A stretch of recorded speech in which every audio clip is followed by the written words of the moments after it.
रस नाम के एक ब्राह्मण के घर में भरत जी ने जन्म लिया, एक पंडित जी के घर में। पंडित जी ने तुरंत जन्म पत्री देखी बच्चों की, ये जुड़वा पैदा हुए थे।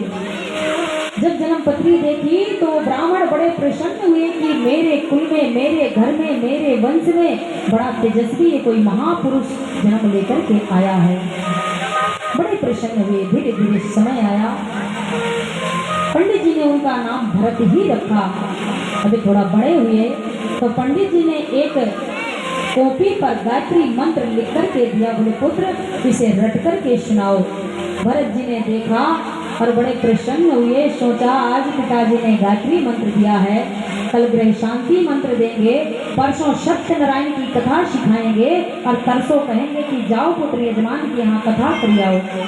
तो जिस माया में फंसा हुआ बसता बसता मैं यहाँ तक आया, अब मैं वो गलती नहीं करूँगा। और उन्होंने वो मंत्र रट करके अपने पिता को नहीं सुनाया। पिताजी चिल्लाते चिल्लाते परेशान हो गए, बुढ़े हो गए और बोले बता भला, मैं तो सोचता था कि ये तो कोई महापुरुष है, लेकिन ये तो जड़ है।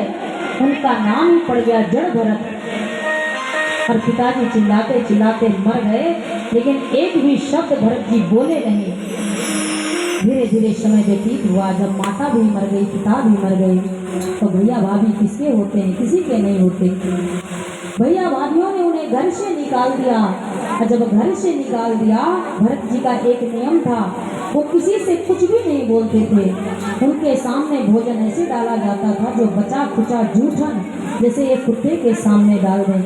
भरत जी उसी को भगवान का प्रसाद समझ करके बड़े प्रेम से पाते। तो भैया भाभी ने मिल करके उन्हें घर से निकाल दिया। वो एक जंगल के रास्ते जा रहे हैं, बस मन ही मन कीर्तन करते हुए जा रहे हैं।